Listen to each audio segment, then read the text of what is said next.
Nature just knows instinctually how to stay in harmony.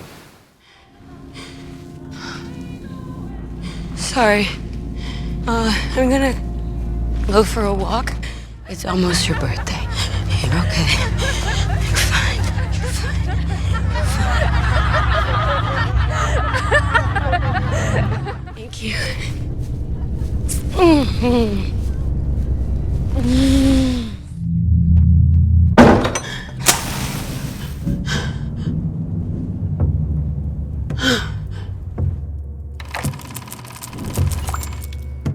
Hey guys, what's happening? Nihat here with Film Comics Explained, and in keeping with this month's horror theme in the lead up to Halloween, today we'll be exploring Ari Aster's 2019 folk horror nightmare, Midsommar.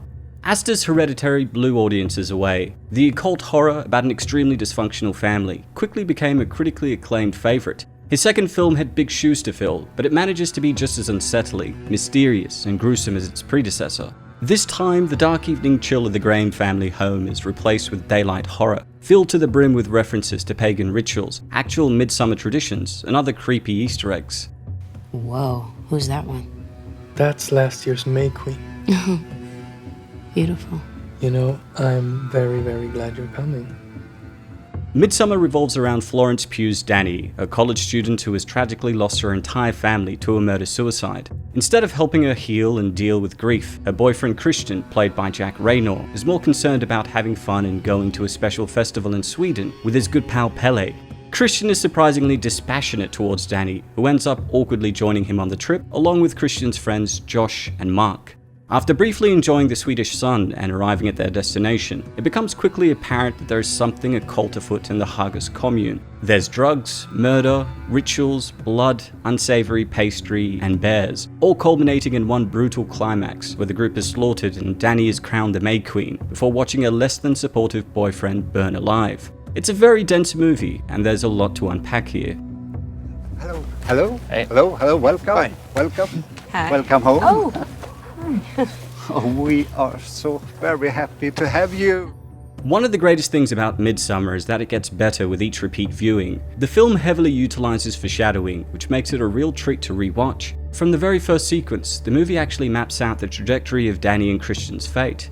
The most obvious is, of course, the mural that appears in the beginning. Right there in the first frame, it's revealed that Pelle knew he was bringing his friends to be offered to the Haga, and was thus the mastermind of their demise. He's displayed as the overseer and as the Pied Piper, leading them astray. You can also see the Atastupa ritual, the death of Dani's family, and 5 skeletons on the right, which symbolize the 5 offerings which will be made to the Haga: Christian, Josh, Mark, and the English couple Simone and Connie. That's not the only part in the beginning that hints at what's to come. When the camera is sweeping through Dani's childhood house, after it's revealed that Dani's sister Terry has killed herself and her parents via carbon monoxide poisoning, you can see a graduation photo adorned with flowers next to her parents' bedside, foreshadowing her eventual crowning as the May Queen.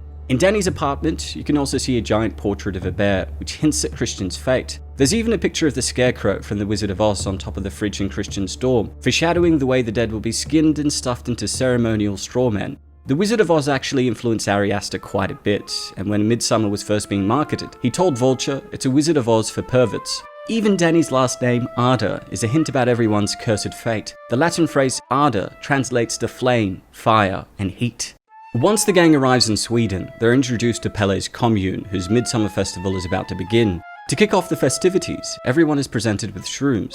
Now, midsummer festivals are real and exist to celebrate the vernal equinox, and while the midsummer festivities had pagan origins, they later melded with more Christian sensibilities. Having said that, it is important to note that Swedes don't typically drug visitors with special tea, and midsummer festivals don't involve murder or the breeding of oracles either, so it's safe to say that Haga does things a little differently here. As the group starts tripping out at the commune, Dani begins having a panic attack. She rushes away and sees the ghost of Terry, all done up in an oxygen mask, appear in the bathroom mirror. This isn't the only time the ghost of Terry will appear. Once Dani passes out, she'll dream of her sister too. And when the Hagas are carrying Dani on the May Queen pedestal, Terry's visage can actually be spotted among the trees. Inte högre. Inte hetare. Andar! Vänd tillbaka till döden! And let our 9-day feast commence. Skål! Skål! The Hagas festival adds some other extras to the traditional midsummer celebrations. Traditionally, the midsummer festivals last about a week, but the celebration at the commune lasts 9 days. In fact, there are a lot of connections with the numeral 9. The festival occurs once every 90 years, 9 humans are sacrificed, and the life cycle of the people in the commune seems to revolve around multiples of 9 since the elderly end their lives at age 72. What happens at 72? As Danny and the rest of the group explore the commune, they notice many runes. These runes displayed throughout the ceiling are based on actual Norse runes. One that you'll see pop up often throughout is Othala, which means family. This fits in with the whole culty family making you feel held motif. It appears multiple times on the boarding house's wallpaper, and the arrangement of the dining tables appear to mimic the structure of the Norse letter. The Ingus shows up too, which is a fertility symbol. As the group explores, they see plenty of foreboding murals similar to the one shown in the beginning of the film, like the one that displays the recipe for a love potion. Pelle explains to his friends that the mural is a love story, hinting at Maya's plans for Christian. The commune is located in a real area of Sweden called Hälsingland, which actually does have a lot of savage murals painted on their buildings, and those murals greatly inspired production designer Henrik Svensson. And then of course there's the biggest Chekhov's gun, the bear, which is seen wandering about early on in the film and plays a big part in the finale. According to Asta, the bear is meant to tie in with Norse folklore. Typically, bears symbolize strength and healing. Specifically, the bear is said to bring balance to the world. This ties in with the meaning of the Haga's Midsummer Festival itself. It infers that the purpose here is to bring purity for the next 90 years and cleanse evil spirits and their worst affects, thus balancing their futures. At first, everything is relatively chill for the group. Haga is a little weird, sure, but there aren't any major red flags. That is, until everyone is brought to the cliffside to witness the gruesome Ättestupa ritual, which features elderly people throwing themselves off a cliff and then getting their faces smashed with a hammer. That one's clearly a deal breaker for some of the foreigners. Danny completely shuts down while watching the elders fall to their deaths, and Connie and Simon start yelling about the heinous practice. Now, just to be clear, though the movie is clearly inspired by actual pagan rituals, this scene doesn't reflect an actual pagan practice. However, it does tie in with Swedish folklore. There are precipices throughout Sweden and Norway that are referred to as the Ättestupa. Early folklore says that there were giants called Hyperboreans that lived in such a healthy environment that they couldn't die of natural causes. Instead, they threw themselves off a cliff when their life cycle came to an end. This ties in with what the elders tell a panicking Connie and Simon after the old folks are crushed. They're happy, and this is what they want. It's just a natural end of their life cycle, just as it was with the Hyperboreans. All that being said, ritual suicides weren't something that was regularly practiced by Norsemen or Swedes. However, Asta did elaborate about the giant hammers for GQ, and says that those were based in fact. At the Folk Museum in Stockholm, you can find a thing called a cudgel, which is a large hammer almost exactly like that, and a family would use it together to kill an elder member of their family when it was time to pass. It was sort of a brutal euthanasia.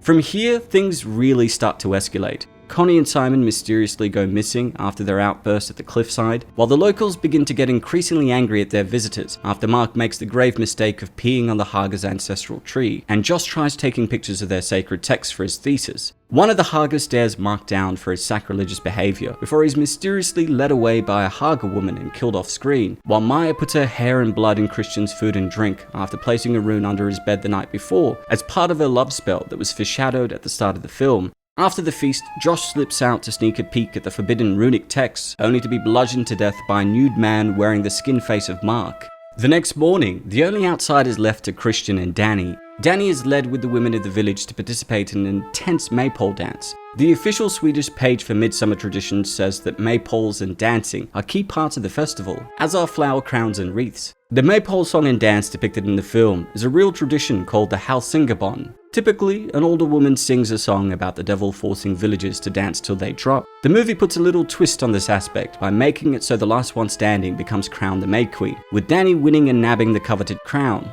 Meanwhile, on the other side of the commune, the remaining Hagas are gearing up to have Christian mate with Maya. It's mentioned earlier in the film that outsiders must be brought in so that the bloodlines don't get tainted with incest, and Christian is about to be this year's outside breeder. All this leads up to an intensely uncomfortable sex scene between Christian, Maya, and the women in the commune.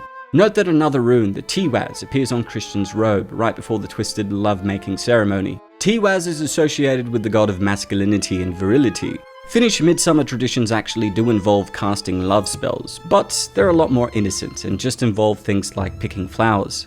Funnily enough, traditionally, the real Midsummer Festival is seen as a magical time for love. It can also be a time where relationships are put to the test, and it's safe to say that Christian and Danny's relationship is definitely tested here. Historically, the pagan midsummer festivals were a celebration of nature and fertility, so it also makes sense that the movie's Haga cult has sexual aspects, as it ties back to the origins of the pagan celebration.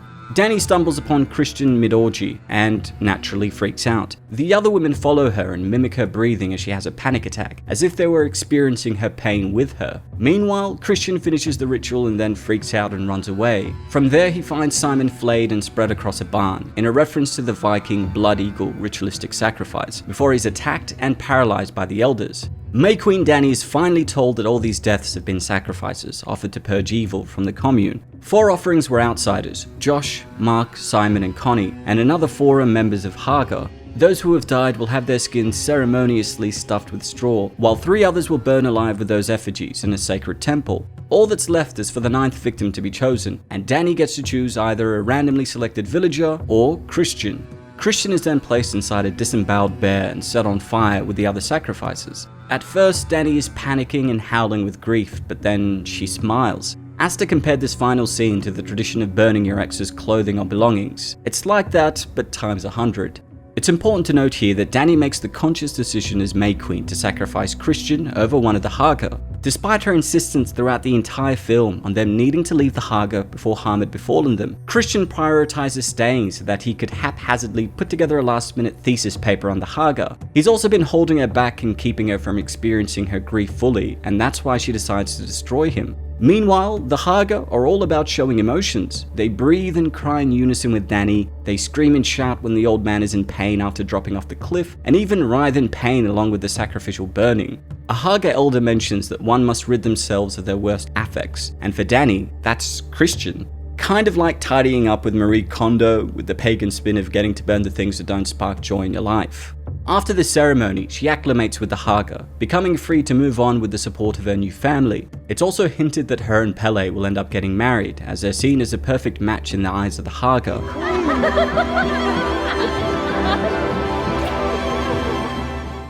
Midsummer is not only an exquisitely creepy daylight horror, it's also a powerful examination of grief. The captivating cinematography, writing, music, and direction on Midsummer is to be commended, but I think it's the superb acting across the entire ensemble cast, led by the dynamite Florence Pugh, that creates a lingering sense of anxiety and sells the horrific reality of being trapped with the Haga. And while it might not be quite as brutal as Hereditary, both films end with a horrific climax that sees the protagonists lose their family and friends, before embracing a stunning turn towards the dark forces that have been manipulating them, underscored by joyous uplifting music and culminating with their crowning, a unique juxtapositioning that is becoming a staple of Asta's work.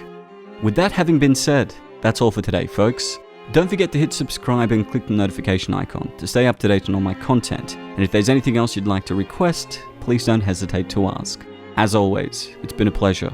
Nihat here with Film Comics Explained. Thanks for stopping by.